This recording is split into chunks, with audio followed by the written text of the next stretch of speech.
타이타닉호가 침몰한 그 날짜와 세월호의 침몰 날짜가 같다고 합니다.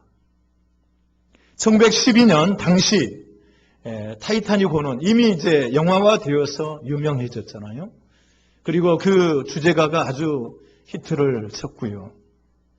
바로 이 타이타닉호는 그 어떤 폭풍 후, 어떤 악조건 속에서도 끄떡하지 않게 완벽하게 건조되었다고 자부했습니다. 그리고 2200명을 태우고 첫 출항을 했는데 빙산의 충돌함으로 바닷속으로 그 거대한 배가 가라앉기 시작을 했습니다. 이런 급박한 상황에서 에드워드 존 스미스 선장은 어린이부터 시작해서 여자, 노인, 그리고 남자 순으로 질서 있게 탈출을 시켰습니다. 그래서 이 선장이 700명을 이제 구출해내고 이 선장은 배와 함께 운명을 같이 했습니다. 그의 고향 영국 리치필드에서는 이 선장의 동상을 세워놓고 그리고 그 업적을 많은 후손들에게 기리면서 생생한 교훈을, 산 교훈을 주고 있습니다. 그 후로 사고가 나면 선장은 배에서 제일 늦게 나와야 한다는 것이 불문율이 되어 있고 100년의 전통이 되어서 흘러내려오고 있습니다. 그래서 선장들은 배가 파손하였을 때 배와 운명을 이제 같이 한 것입니다. 그렇게 102년의 세월이 흘러오는 동안 배에서 이런 사고가 났을 때 도망친 선장은 단 2사람이라고 합니다. 그 첫 번째 사건은 재작년에 있었지요. 이태리에서. 코스타 콩코디아호라고 하는 유람선이 이제 암초에 부딪혀서 좌초할 때 프란체스코 스케티노라고 하는 선장이 300명의 승객을 버려두고 이제 도망을 쳤습니다. 그는 지금 2000 몇백 년의 그 징역을 받고 몇 년이요? 2958년? 어떻게 그렇게 기억하세요? 징역살이를 1년도 아니고 200년도 아니고 2000 몇백 년을 징역살이를 지금 언도를 받고 복역 중에 있습니다. 그리고 이번에 세월호 선장 이준석이라는 사람이 두 번째로 그런 참담한 그 현실을 만들어내고 연출해내고 말았습니다. 뉴욕타임즈는 이 사건을 이렇게 보도했습니다. 공포에 질린 수백 명의 승객을 배에 두고 맨 먼저 탈출한 세월호 선장은 마지막 순간까지 배와 승객의 안전을 책임지는 선장의 자랑스러운 전통을 버렸다. 그는 혼자 육지에 무사히 발을 디뎠는지 몰라도 결국은 감옥에 내리게 되었다고 그렇게 이제 보도를 하고 있습니다. 2시간 30분 동안 배가 떠 있었습니다. 만일 선장이 배와 함께 운명을 같이 할 그런 마음을 가졌다라고 한다면 476명 승객도 다 살리고 자신도 살아나는 그런 역사가 있었을 것을 많은 사람들은 안타까워하며 그렇게 예상을 합니다. 세월호 침몰 사건은 전 세계인들에게 충격을 주며 우리 모두에게 많은 교훈을 주고 있습니다. 참고로 그 노란 리본에 관해서 여러 가지 그런 페이스북이라든지 카카오톡을 통해서 이제 이런저런 구구한 이야기들이 많이 오갑니다. 저도 어제뿐만 아니라 벌써 진즉부터 저는 그것을 알고 있었고 받고 있습니다. 그러나 노란 리본을 다는 것은 이제 여러 가지 유래가 있죠. 여러 가지 유래가 있고 어쨌든 살아 돌아오기를 바라는 간절한 기대를 가지고 이렇게 하는 거지. 무소국 신앙을 가지고 그렇게 어떤 죽은 영혼을 부른다든지 어떤 악기를 부르는 그런 일은 아닙니다. 그렇게 생각하면 우리는 살아갈 수가 없어요. 빨간색도 우리는 싫어해야죠. 그리고 방울도 싫어해야 되죠. 무당이 이 거울을 굉장히 좋아하고 거울을 가지고 이렇게 하는데, 방울이라든지 이런 걸 가지고 하는데, 그렇게 생각하면은 우리는 이 세상을 살아갈 수가 없습니다. 단지 우리는 어떤 무속적인 그러한 신앙으로 하는 것이 아니라 정말 한 명이라도 구조되고 살아났으면 좋겠다는 그런 바람으로 하는 것이니까, 여러분들이 특별히 거기에 어떤 무슨 다른 어떤 의식을 갖지 않아도 됩니다. 자, 우리는 이 세월호 침몰 사건을 통해서 어떤 교훈을 얻어야 하는 것입니까? 선장을 잘 만나야 된다는 것이고, 선장인 지도자들이 매우 중요하다는 사실을 우리는 다시 한번 이 사건을 통해서 교훈을 얻게 됩니다. 이순신 장군처럼 생즉사 사즉생의 정신이 필요하다는 얘기죠. 물론 이 말씀은 예수님이 오래전에 2000년 전에 하신 말씀이기도 하죠. 살고자 하는 자는 죽게 되지만 죽고자 하는 자는 살게 될 것이다. 낮아진 자가 높아지게 될 것이고, 높아지고자 하는 자는 낮아지게 되고 섬기는 자가 되어야 하리라고 말씀을 하시는 것이죠. 세상에는 두 종류의 대통령이 있습니다. 대통령을 위한 나라가 있고 나라를 위한 대통령이 있다는 말이죠. 여러분 깊이 음미해 보십시오. 과연 우리나라는 어떤 모습으로 나가고 있는가? 과연 대통령을 위해서 국민이 존재하고 이 나라가 존재하는지, 아니면 그 대통령은 이 나라와 민족을 위해서, 백성을 위해서 존재해야 되는 것인지.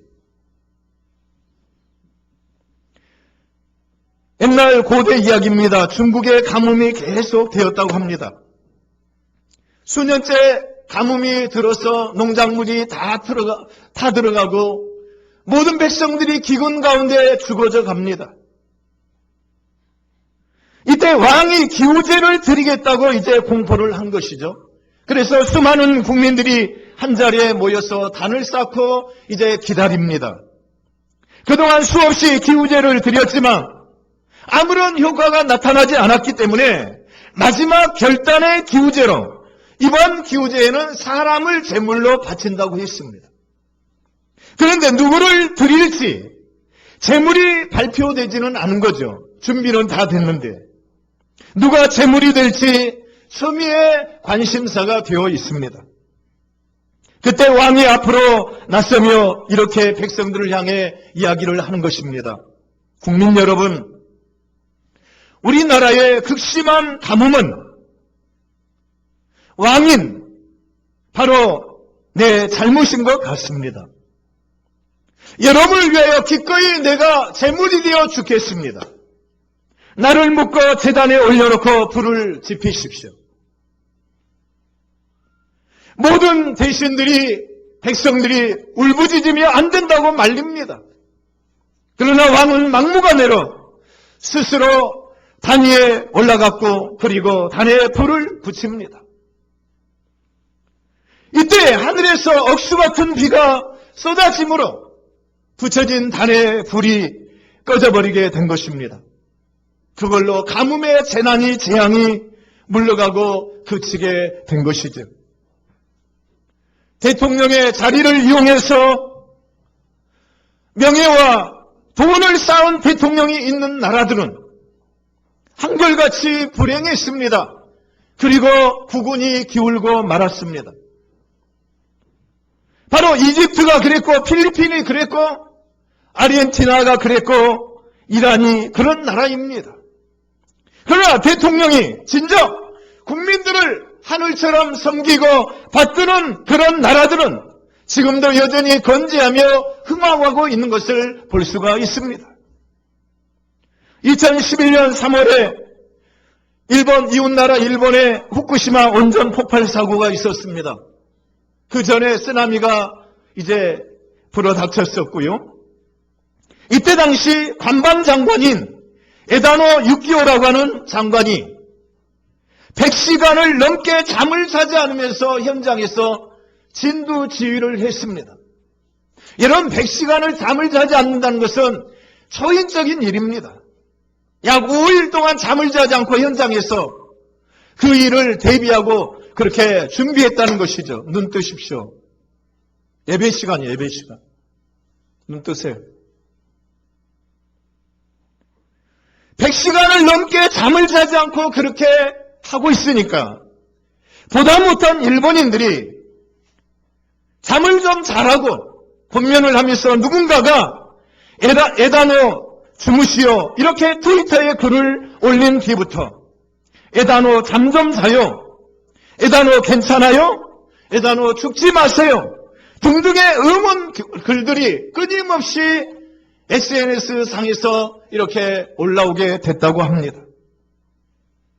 당시 차분한 상황 브리핑으로 혼란을 제소한 이 에다노 장관은 일본인들의 심리적 공황을 덜어주었다는 그런 이제 평가를 받고 있습니다. 물론 이 장관은 중국과 조선 우리 한반도가 식민지가 된 것은 역사적인 필연이라고 그렇게 망언을 하기도 했고 독도 문제에 강력하게 대응할 것이라고 하는 그런 말을 한 사람이기도 합니다.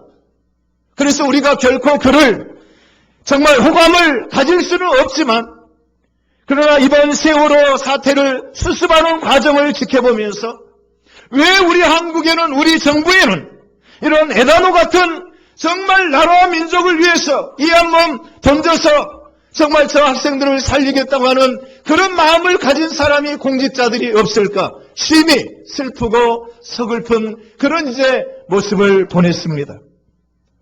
2008년도 5월 10일 중국 사천성, 쓰촨성이라고 하죠. 진도 리터 규모 8.0의 초대형 지진이 발생했습니다. 이때 사망 실종자가 8만 명을 넘어섰습니다. 온자바오 총리는 그 지진 현장에 늦은 밤에 곧바로 출동을 해가지고 안전모를 쓰고 확성기를 든 채 현장에서 구조를 지휘했습니다. 부모를 잃어버리고 울며 서 있는 고아된 아이들을 붙잡고 울지 마라. 내가 온자바오 할아버지야. 정부가 너희들을 집에 있는 것처럼 보살펴 줄 것이야. 걱정하지 마, 울지 마. 그러면서 그 아이들을 품에 안고 눈물 짓던 그 온자바오 총리의 그 모습이 TV를 통해서 전 세계에 타전이 되고 지금도 그 장면은 생생하게 우리 뇌리에 남아 있습니다. 하지만 우리의 현실은 어떤 것입니까? 대통령이야 국무총리와 수많은 장관들이 정치인들이 그 현장을 방문했지만 과연 어떤 모습을 보여주고 있는 것입니까? 물론 정홍원 총리가 평소 이렇게 보니까 별로 표정이 없는 포커페이스에 가까운 사람입니다. 그러나 그가 보여준 불안하고 겁먹은 듯한 얼굴, 얼마나 유가족들이 안타까웠으면 15km를 밤새 걸어서 새벽에 잠을 설치고 진도대교까지 대통령이 나서서 해결해 줘야 되겠다, 청와대로 가겠다고 했을 때 과연 어떤 대화를 했습니까? 그는 차 안에 3시간 동안 문을 걸어 잠그고 한마디를 하지 않고 그렇게 시간을 속절없이 보내고 말았습니다. 겁에 질린 모습, 불안한 모습, 그런 모습들은 국민들을 안정시키고 안심시키기는커녕 오히려 불신만을 키우는 그런 결과를 가지고 말았습니다. 23일 국회 기획재정위원회 전체회의에 출석한 현우석 경제부총리 겸 기획재정부 장관은 범정부 대책본부장이 누구냐는 질문에 제2대책수습본부장은 해수부 장관이 하고 국무총리는 점검 차원에서 같이 참여해서 활동하고 있다고 대답을 했습니다. 물론 총리를 감싸기 위해 한 발언이었지만 점검이나 하고 있는 총리를 통해서 어떤 메시지를 과연 우리 국민들이 들을 수 있겠는가 하는 것입니다. 다른 공직자들 역시 마찬가지입니다. 사망자 명단 앞에서 기념사진을 찍고자 했던 모습들, 유족들이 울부짖고 있는 그 실내체육관에서 의전용 의자에 앉아 컵라면을 먹고 있는 장관의 모습, 가족들을 더 가슴 아프게 하는 자작시를 트위터에 올리고 안전업무의 주무장관이 긴급상 이 절박한 이 상황에서도 다른 일을 핑계로 4시간 후에 그 현장에 나타난다고 하는 것이 과연 우리가 믿을 수 있는 정말 정치인들이고 공직자인가? 그들에게 과연 이 나라의 운명을 과연 맡길 수 있는 것인지 한없이 서글퍼지지 않을 수가 없었습니다. 어쩌면 이렇게 다들 무심하고 분별이 지혜가 없을까? 희생하고자 하는 마음이 어찌 이렇게 없을까? 눈물을 닦아주기는커녕 실망과 분노를 기울이려고 애쓰는 것처럼 보일 정도입니다. 나치 수용소에 갇혀서 자신의 경험을 바탕으로 해가지고 죽음의 수용소라고 하는 책을 쓴 오스트리아의 의사이자 심리학자 빅토르 프랭클 박사가 있습니다. 이분이 이 책에서 인간이 삶의 의미를 발견하는 데는 3가지 가치가 필요하다고 했습니다. 그 첫 번째 가치가 창조적 가치, 두 번째는 경험적 가치, 그리고 세 번째가 태도적 가치가 있다고 했습니다. 이 중에서 태도적인 가치라고 하는 것은 피할 수 없는 상황에서 자신을 초월하는 태도를 통해 삶의 의미를 발견하는 것을 말합니다. 태도적 가치가 강하고 일관성이 있는 사람일수록 남을 배려하고 사회 발전에 기여할 수가 있다는 얘기죠. 그런 점에서 승객들을 버리고 도주한 선장과 승무원들, 남의 불행에 대한 동정과 배려가 없는 공직자들은 태도적 가치가 결여된 그런 사람들이라 아니할 수가 없습니다. 물론 이 이야기 역시, 이런 말 역시 제가 남의 이야기를 하는 게 아닙니다.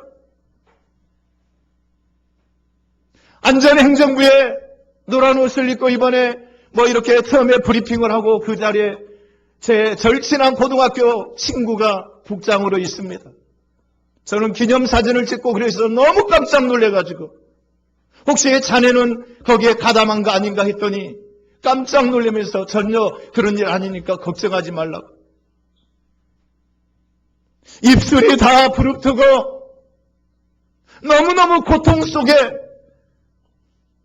그 수습하고자 진력하고 있다고 하는 이야기를 들어보면서 그나마 이런 사람들이 있기에 이 나라가 그래도 지탱이 되고 있는 것이 아닌가 하는 그런 안도감을 가진 적이 있습니다. 여러분, 가정도 마찬가지입니다. 가정에서 가장의 역할은 양육과 경제적인 책임뿐만 아니라 안전과 생명을 책임지는 그 역할이 가장에게 있는 것입니다. 아버지가 가정을 위해서 희생할 때 가정이 살아나는 역사가 있게 되는 것이죠. 여러분, 욥이 그러잖아요. 욥이 10명의 자녀가 있었는데 생일 파티를 합니다. 돌아가면서. 그때마다 이 욥은 그 파티가 끝나고 난 뒤에 욥이 한 일은 어떤 일입니까? 자녀들 한 명 한 명을 부르면서 하나님 앞에 혹시 내 자녀들이 이러한 잔치를 파티를 하면서 혹시 하나님을 잊어버리고 범죄했을까봐 범죄 제사를 드리고 있는 겁니다. 철저하게 육적인 가장으로서의 역할뿐만 아니라 영적으로서도 여러분이 여러분의 가정을 한번 돌아보십시오. 과연 나는 아버지로서 어머니로서 과연 우리 자녀들을 어떻게 양육하고 있는지, 과연 영적인 면에서도 가장의 역할을 감당하고 있는 것인지, 그냥 직분만 가지고 있는 게 아닙니다. 여러분, 본래 장로가 되고 권사가 되고 교회 직분자, 중직자가 된다고 하는 것은 언제나 가정 고구마가 이루어지고 자녀들이 함께 순종하고 이렇게 할 때 자격이 거기에 들어가 있는 것입니다. 교회에 오래 나왔다고 해서 돈 좀 많이 헌금한다고 해서 직분을 주는 게 아니에요. 본래는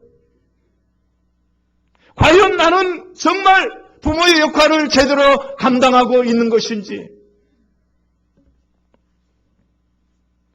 욥은 그렇게 잘 나가고 있을 때도 아버지의 역할을 잘했을 뿐만 아니라 한순간 알거지가 되고 자녀들이 몰살당하고 모든 재산이 다 날아가 버리고 자기 몸에 악창이 나가지고 너무너무 고통스러운 현장에서도 주신 자도 여호와시요 취하실 자도 여호와시오니 여호와의 이름이 찬양을 받을지어다 하고서 믿음을 저버리지 않고 있는 것을 볼 수 있습니다. 그랬더니 하나님이 그에게 갑절에 보상을 주시고 더 건강하고 행복한 가정을 이루도록 축복해 가시는 것을 볼 수 있지 않습니까? 여러분, 부모의 역할이 이렇게 중요한 거예요. 중요한 거예요. 동양의 노벨상은 막사이 사이상이라고 할 수 있습니다. 필리핀 대통령 막사이 사이라는 그 대통령이 이제 이 상을 제정을 했어요. 근데 본래 이 아버지는 여러분 가끔 지금도 그렇게 나오잖아요. 이 필리핀의 가난한 그런 빈민촌을 보게 되면 쓰레기 더미 속에서 거기서 쓰레기를 뒤지면서 살아가는 사람들이 얼마나 많이 있습니까? 그런데 이 막사이 사이 아버지 역시 가난한 뒷골목 정말 그런 곳에서 간이 대장간을 이렇게 차려가지고 땜쟁이 역할을 이제 해서 근근히 이제 생계를 유지했다고 합니다. 그러나 아들에 대한 그런 기대치가 커서 교육을 시키고 이제 잘 양육을 해서 이 아들이 나중에 이제 필리핀의 대통령이 된 거죠. 대통령이 된 후에 이 아들이 아버지에게 이제 이렇게 요청을 했다고 합니다. 아버지, 그동안 너무 고생 많이 하셨습니다. 이제 땜쟁이 일을 그만두시고 대통령 궁으로 함께 들어가시죠. 고생하신 아버지를 이제 제가 편하게 모시겠습니다. 이렇게 이제 아들이 아버지에게 그렇게 요청을 했다고 합니다. 이때 이 아버지는 아들에게 냉정하게 냉철하게 이렇게 대답을 하셨다고 그래요. 네가 대통령이 된 것이지 내가 된 것은 아니다. 나는 평생 너는 대통령이기 때문에 대통령궁에 들어가야 되지만 나는 대통령이 아니라 이 나라의 백성이니 국민이니 평생 내가 할 일을 하면서 내 삶을 살아가겠다고 그렇게 이제 고백을 했다고 합니다. 그 아버지의 아들이자 그 아들의 아버지가 아닐 수가 없습니다. 죽을 때까지 그 일을 하면서 인생을 마쳤다고 하는 것이죠. 여러분, 얼마나 아름다운 모습입니까? 우리는 사돈네 팔촌, 팔촌이 아니라 조금만 연줄이 있으면은 그저 청탁을 하고 어찌하든지 뭘 이루어보려고 하는 이런 모습이 우리 사회 안에 만연되어 있는데 이런 고리를 끊어야 이 나라가 발전하고 새로워지는 역사가 있게 될 것입니다. 구조의 현장에서도 이 연결고리를 끊지 못하니까 사비를 들여서 구조에 참여하겠다고 하는 민간 잠수사들마저도 동참하지 못하게 하는 그런 안타까운 일들이 일어나지 않습니까? 마른 비행기가 몇십 대 동원되고 군함이 몇백 척 동원이 되고 잠수사들이 700명, 800명 동원됐다고 하는데 막상 그 현장에 투입된 사람들은 13명, 10명도 되지 않아요. 뭔가 이 언론이 이 나라가 잘못된 길로 가고 있다고 하는 것을 알 수가 있습니다. 여러분은 어느 개인의 나라가 아닙니다. 이 나라는 우리 5천만의 나라인 것이지. 그래서 공의가 구현되고 하나님의 나라가 이루어져야 될 줄로 아는 것입니다. 우리 기독교의 찬란한 업적을 쌓은 성자 하면은 어거스틴을 우리는 떠올립니다. 예수님 이후 가장 성스럽게 살았다고 하는 이 어거스틴. 어거스틴이 탕자에서 성자가 되기까지는 그 어머니 모니카의 끊임없는 기도와 그리고 이 어머니 모니카를 눈물 흘리는 그 기도가 있는 그 부모가 있는 자식들은 망하지 않는다고 하는 암브로시우스 목사님의 기도와 격려가 있었기 때문에 오늘날 이 어거스틴이 있게 된 것인데 한 가지 간과하지 말아야 될 것은 그 아버지 페트리커스의 영향력 역시 무시할 수 없었다는 얘기입니다. 그 아버지는 굉장히 신실했어요. 거짓말을 한 번도 하지 않았다고 합니다. 그 당시 산적대들이 굉장히 많은데 이 페트리커스, 어거스틴의 아버지도 이제 도적대들을 만나게 된 거죠. 다 내놔라 하니까 모든 것을 깡그리에 다 내놓고 빼앗겼어요. 구사일생으로 이제 목숨만 살아났는데 돌아오면서 이 페트리커스가 하나님 앞에 기도하는데 한없이 감사한 거죠. 죽지 않고 심하게 다치지 않고 살아났으니 너무너무 감사합니다. 그러면서 내가 저들에게 내가 필요했던 것이지만 나보다 더 필요했기에 저들에게 줄 수 있으니 감사합니다 하고서 그런 기도를 계속하면서 오는데 한 가지 생각이 딱 떠오르더래요. 뭐냐? 자기 아내가 비상시에 그걸 팔아서 쓸 수 있도록 금 한 돈을 이제 이 안주머니 쪽에다가 이렇게 주머니로 이렇게 꼬매가지고 이렇게 넣어놨는데 계속 회개하면서 눈물로 기도하면서 오다 보니까 그게 딱 떠오르더래요. 그래서 이 어거스틴은 그것마저도 회개했답니다. 뭘 회개했느냐? 다 내놨다고 했는데 내놓지 않은 거 이 금부치가 있었구나. 그래서 하나님, 제가 그 도둑들에게 거짓말을 했습니다. 용서하십시오. 그리고 오던 길을 다시 돌아갔다고 합니다. 그래서 그 산적들에게 가서 무릎을 꿇고 그 금덩어리를, 금 한 돈을 내놓으면서 우리 아내가 비상시에 쓰라고 이 금부치를 이 주머니 안쪽에다 꼬매 놓았는데 내가 이걸 깜빡 잊고 다 내놨다고 거짓말을 했다고 용서해달라고 이것을 받아달라고 내놓더랍니다. 이때에 그 산적 두목이야 모든 산적들이 그 어거스틴의 아버지 페트리커스의 그 정직한 모습을 보면서 이런 사람을 어디서 우리가 만나볼 수 있겠는가 하고서 빼앗았던 것을 다시 되돌려주고 그리고 자기들이 가지고 있는 돈을 훨씬 더 얹어가지고 이 페트리커스에게 주어서 돌려보냈다는 그런 유명한 일화가 지금도 전해지고 있습니다. 기도하는 어머니 모니카와 그토록 정직했던 아버지 페트리커스 사이에서 어거스틴 같은 이러한 성자가 태어났다고 하는 것은 우연이 아니라 하나님의 커다란 보상임을 믿을 수 있기를 간절히 원합니다. 아멘. 부모가 바르게 살아야 자녀가 바르게 사는 거예요. 자기는 바람풍하면서 자녀들에게만 바람풍하는 거 결코 바람직한 현상이 아닙니다. 자기는 옆으로 기가면서 자녀 개들에게만 바르게 기어가라고 하는 바닥개들의 모습이 우리 가정의 교육, 학교의 교육이 되면은 안 된다 이 말입니다. 정치권도 역시 마찬가지고요. 황해도 재령읍에 하나님을 진정으로 사랑하는 정찬유 장로님이 살고 계셨답니다. 우리 한국 초대교회의 역사지요. 이 장로님은 하나님의 축복 속에 사업이 너무 잘 됐고 주일 성수도 철저히 하셨고 11조도 온전하게 철저히 하신 그런 장로님이에요. 그러니까 모든 매사에 목사님이야 모든 성도님들이 가장 사랑하고 존경하는 장로님이 되어 계시는 거예요.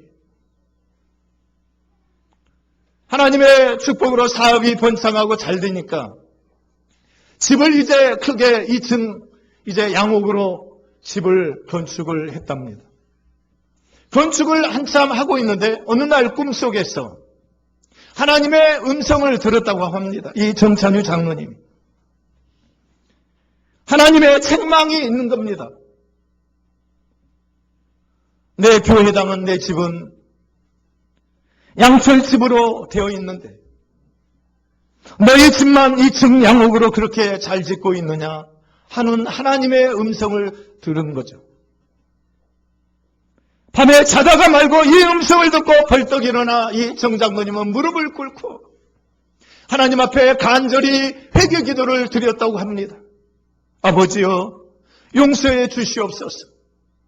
하나님의 복으로 내가 이렇게 잘 살게 되었거늘 어찌하여 하나님의 집을 이렇게 양철 지붕으로 이렇게 덮어놓고 내 집만 2층으로 이렇게 잘 살겠다고 이렇게 하고 있는지 용서해 달라고. 그리고 그날 바로 설계사를 불러서 목사님과 상의하고 설계 도면을 꾸리고 그리고 이제 교회를 건축했다고 하는 아름다운 일화가 지금도 잔잔하게 사람들에게 감동을 주고 있습니다.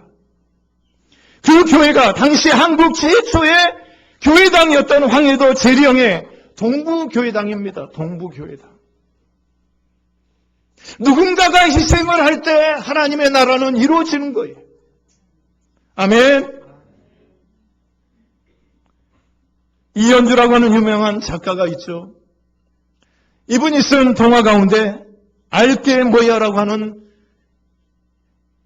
동화가 있습니다.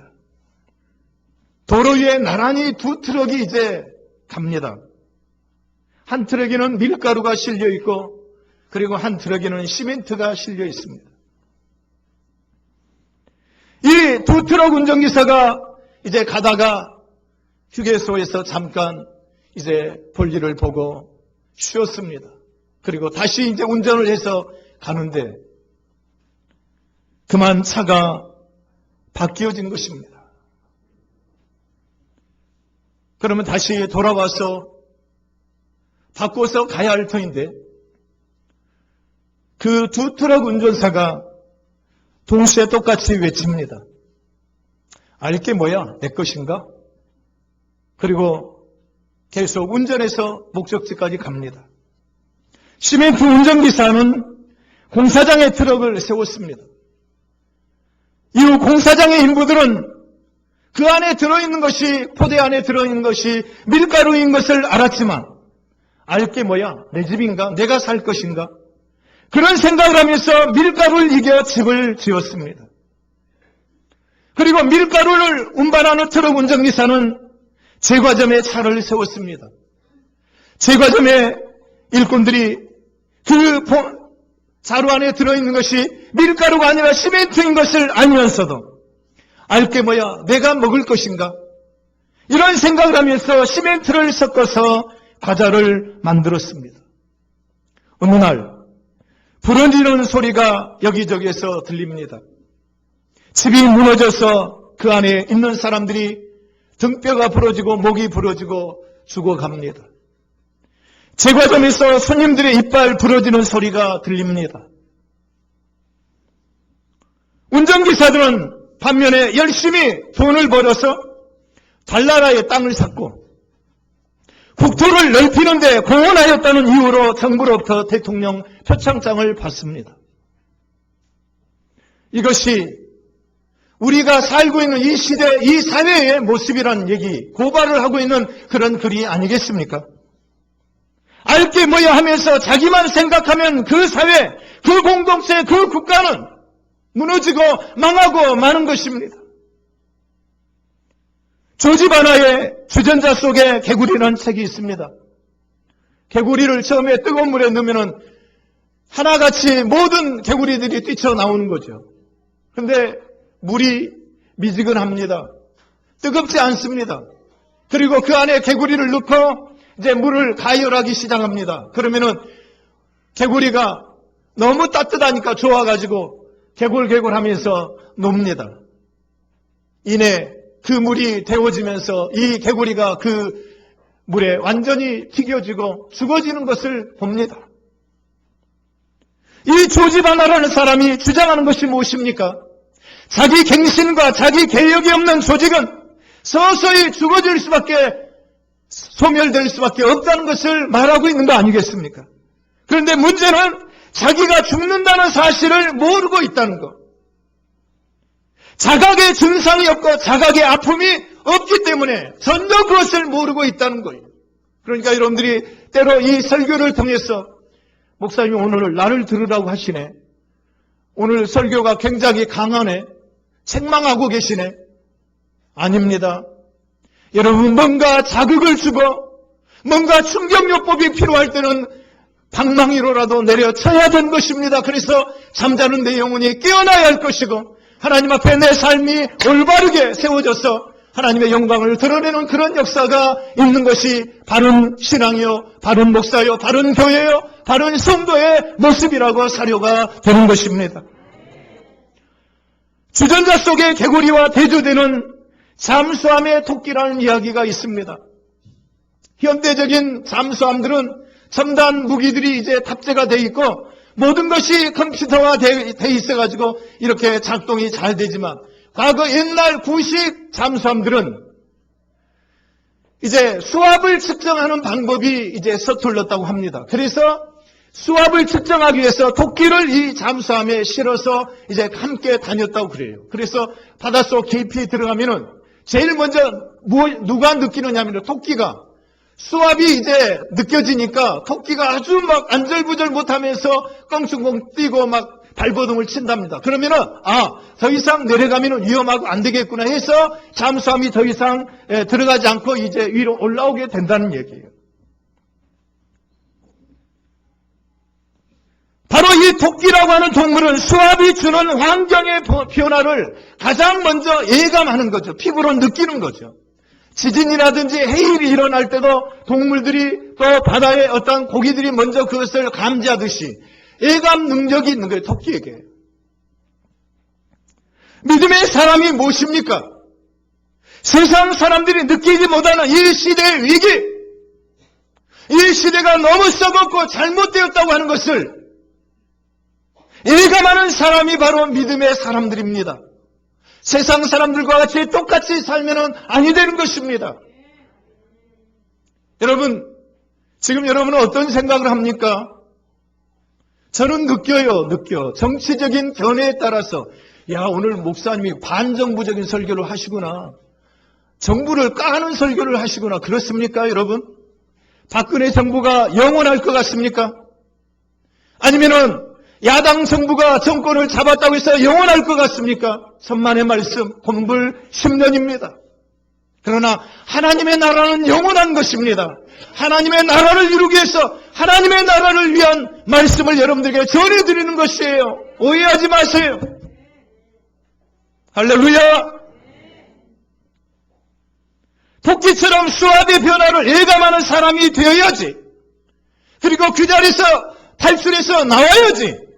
자기 변화와 갱신을 하지 못하고 안주하는 개구리와 같이 그 주전자 속에 갇혀 있다고 한다면 믿음의 실패자가 되는 것이고요. 하나님 앞에 버림받는 자가 될 수밖에 없다는 얘기입니다.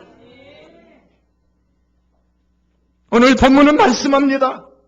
한 사람의 범죄, 한 사람의 불순종, 한 사람의 불의한 모습을 통해서 전 인류에게 사망이 왔고 사망이 왕노릇하는 전 인류가 오염되고 사망 속에 내어줄 수밖에 없는 모습이 된다는 얘기입니다. 그러나 한 사람의 의로운 행동, 한 사람의 순종, 한 사람의 아름다운 믿음의 모습은 전 인류를 구원에 이르게 하였다는 얘기예요.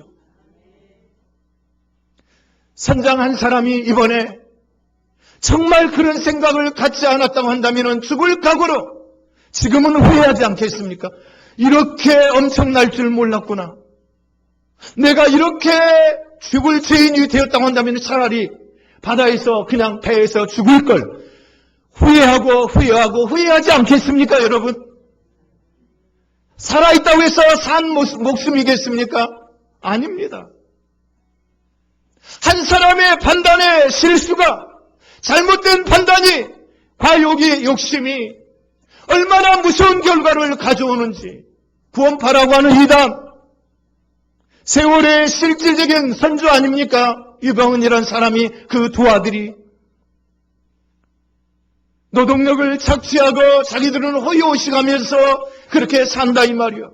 그들이 그렇지 않았다고 한다면 그런 이단은 발생하지 않았을 것이고 소멸됐을 것이고 이런 무서운 참담한 결과는 오지 않았을 것입니다.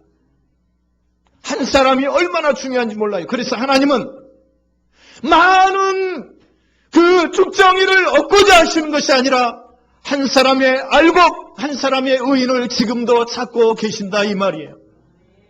아멘. 하나님의 나라는요, 수가 많아가지고 이룬 게 아닙니다.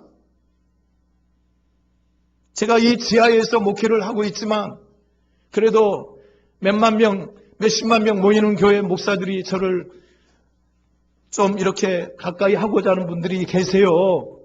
그래서 늘 수시로 통화도 하고 만남을 갖습니다. 근데 그분들이 한결같이 이야기해요. 몇만 명, 몇십만 명이 모여 있지만 막상 이 일을 맡기고 어떤 일을 함께 하고자 하면 사람이 없다는 거예요. 사람이 없다는 얘기가 뭐예요? 알곡이 없다는 얘기죠. 진정한 진실한, 맡길 수 있는, 신뢰할 수 있는 하나님도 마찬가지예요. 하나님도. 그러니까 구약의 역사를 보면은요, 굉장히 하나님 무서운 하나님이에요. 어느 때는 호흡 있는 것은 다 쓸어버리라는 거예요. 짐승까지. 잔인한 모습. 너무나 비인간적이고 잔인한 어떻게 하나님이 그러실 수 있는가? 그런데요, 우리 편에서 그런 생각이지. 하나님 편에서는 뭐예요, 이게? 언젠가는 다 죽음에 이르게 되잖아요, 우리 인간이. 그러죠?